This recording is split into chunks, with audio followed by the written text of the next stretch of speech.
In the name of Al almighty who is the most forgiving and is the most beneficent. उम्मीद है कि आप सब ठीक हैं। और आज का ये वीडियो जो मैं बनाने जा रहा हूँ ये है लैंग्वेज एक्सप्रेशंस के ऊपर। इंग्लिश लैंग्वेज के अंदर एक्सप्रेशंस को कैसे हम बनाएं और एक्सप्रेशंस असल में क्या होता है, तो उसके हवाले से मैं काफ़ी दुनिया के बेहतरीन इंग्लिश ऑथर्स की एग्जांपल्स आपको दूंगा और उनके कुछ बुक्स भी हैं। अगर आप पढ़ना चाहें आप तो आप पढ़ सकते हैं अपनी अंडरस्टैंडिंग को बढ़ाने के लिए, या फिर वोकैबुलरी डेवलपमेंट में को ज़्यादा करने के लिए, या फिर अपने राइटिंग स्टाइल को बनाने के लिए। दुनिया में ऑथर्स को जो भी रिकग्निशन मिलती है वो उनके राइटिंग स्टाइल पे मिलती है। पहली सबसे बड़ी बात जो हमें समझने की ज़रूरत है वो ये है, क्या आइडियाज़ ज़्यादा पावरफुल होते हैं या आपके एक्सप्रेशंस? ये बहुत बड़ी बहस है। अगर आप ये बात समझ लें कि बेहतरीन आइडियाज़ कैसे प्रोड्यूस किए जाते हैं, तो आप बआसानी ये समझ जाएंगे कि राइटिंग एक्सप्रेशंस कैसे काम करती है और किस तरीके से राइटिंग एक्सप्रेशंस के ऊपर हम कमांड हासिल कर सकते हैं। क्योंकि मैं राइटिंग स्टाइल के ऊपर बात कर रहा हूँ, तो इस वीडियो को आप ध्यान से सुनिएगा और लास्ट तक सुनिएगा, क्योंकि इसमें एक एक बताई गई चीज़ इम्पॉर्टेंट है। किसी भी चीज़ को आप स्किप करेंगे तो उसके इफ़ेक्ट जो है वो आपकी राइटिंग स्टाइल पे पड़ेंगे। बेसिकली राइटिंग स्टाइल के अंदर आपके वर्ड्स आ जाते हैं। अब वर्ड से ये मुराद नहीं है कि सिर्फ वर्ब्स। पिछले वोकैबुलरी वाले वीडियो में मैंने आपको जो मेथड बताया था वोकैबुलरी बनाने का, वो काफ़ी डिटेल था, और उसके अंदर जो मैंने आपको कहा था कि अनकॉमन वर्ड्स को आप रिप्लेस करें, कॉमन वर्ड्स को रिप्लेस करें अनकॉमन वर्ड से। अब यहाँ पे राइटिंग स्टाइल बनाने के लिए उन्हीं वर्ड्स की हम मदद लेंगे कि उन्हीं वर्ड्स को कैसे एक्सटेंड हम करें जैसे हमारी वोकैबुलरी, हमारा ही राइटिंग स्टाइल बन जाए। राइटिंग स्टाइल के अंदर आप वो वर्ड्स इस्तेमाल करते हैं, वर्ब्स के साथ आपकी एक अपनी चॉइस ऑफ वर्ड्स होती है, जैसे एडजेक्टिव्स हो गए, एडवर्ब्स हो गए, और एडवर्ब्स के अलावा कनेक्टर्स आप अपनी चॉइस के इस्तेमाल करते हैं। बार बार इस्तेमाल करने से वो चीज़ें आपकी प्रैक्टिस के अंदर आ जाती हैं। जैसे कुछ एक्सप्रेशंस के ऊपर मैं आपको एग्जांपल दे रहा हूँ, उसके बाद मैं आथर्स का एग्जांपल आपको दूंगा, फिर क्लैरिटी हो जाएगी। जैसे आपने सेंटेंस कोई भी किसी भी एग्ज़ाम के अंदर लिखा या कहीं पे भी कोई भी सेंटेंस आपने पब्लिश किया, तो उसकी सिंपलिसिटी से, क्लैरिटी से या चॉइस ऑफ वर्ड से आपके राइटिंग स्टाइल का पता लगता है। काफ़ी सेंटेंसेस हम अपने लिखते ही नहीं, हम दूसरों के सेंटेंस को इमिटेट करके फेसबुक पे पोस्ट कर देंगे, या फिर इवन पेपर्स में भी वही लिख लेंगे जो हमने बुक से पढ़ा है, और उसमें मोस्टली एडजेक्टिव्स एंड एडवर्ब्स नहीं होते। उसी वजह से वो राइटिंग स्टाइल सिंपल लगता है। एक राइटर लिखता है कि ऑथर स्टेट्स दैट, दूसरा कहता है ऑथर सेज दैट, और थर्ड नंबर पे देता है author makes an statement, fourth number कहता है कि ऑथर एड्स कमेंट्स। अब इन सारे सेंटेंसेस की मीनिंग्स जो हैं सेम है, लेकिन एक्सप्रेशंस डिफरेंट हैं।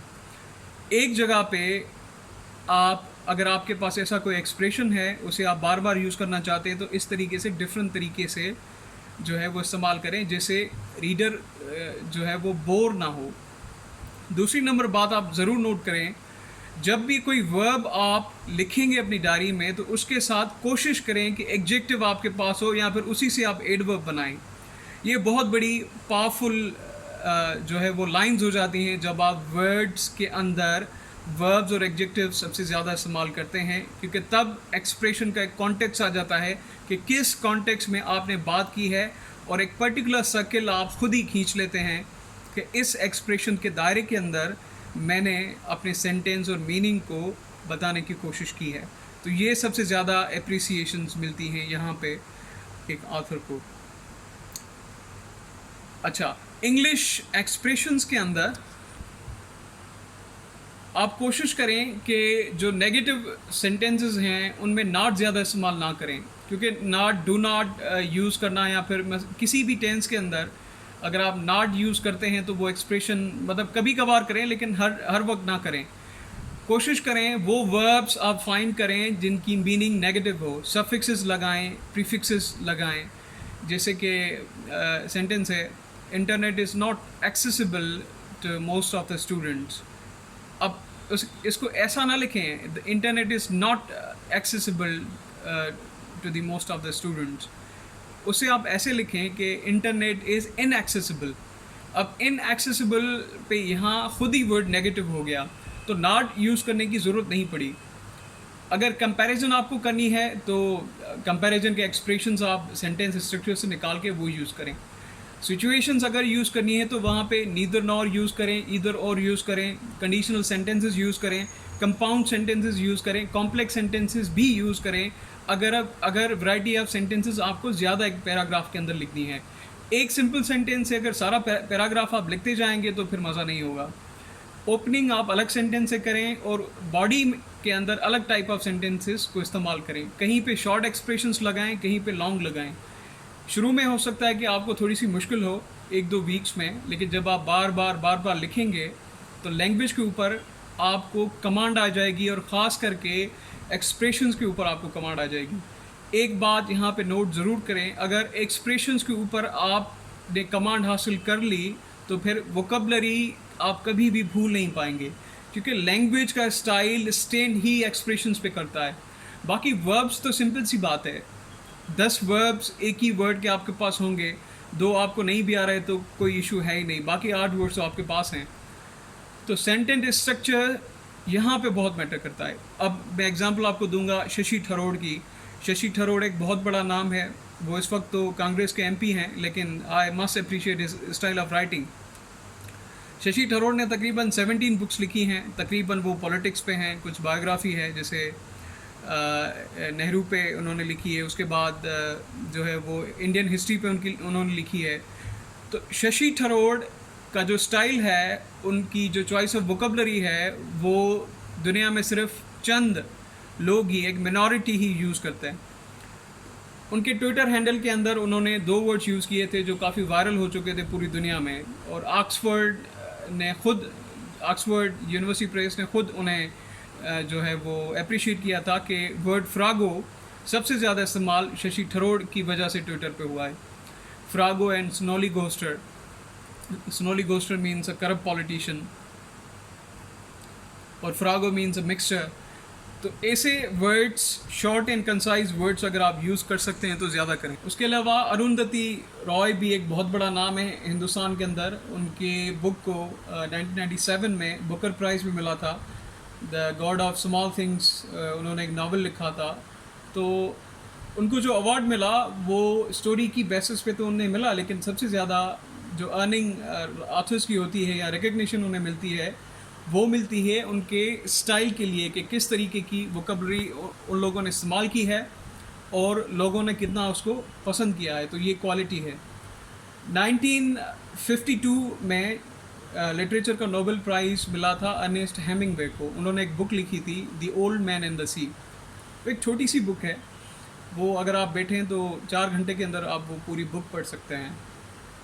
तो एक छोटी सी बुक पूरी दुनिया में जिसने एक नोबेल प्राइज़ जीता, तो आखिर वो कौन सी बातें थी जो एक आथर को उन्होंने, छोटी सी बुक ने नोबेल प्राइज़ दिलाया. असल में उस बुक की स्टोरी तो ज़बरदस्त थी सही, लेकिन जो आइडियाज़ को बॉक्स किया गया था वो एक मास्टर लेवल पे था. अर्नेस्ट हेमिंगवे ने शॉर्ट सेंटेंसेस इस्तेमाल किए, वोकैबुलरी कमाल की सबसे ज़्यादा वैरायटी ऑफ सेंटेंसेस उन्होंने इस्तेमाल की, जिसकी वजह से उनके एक्सप्रेशंस उस दौर में दुनिया में नंबर 1 आ गए. और ये बुक काफ़ी फेमस है, काफ़ी यूनिवर्सिटीज़ में पढ़ाई जाती है. आपको टाइम मिले तो इस बुक को आप ज़रूर पढ़िएगा.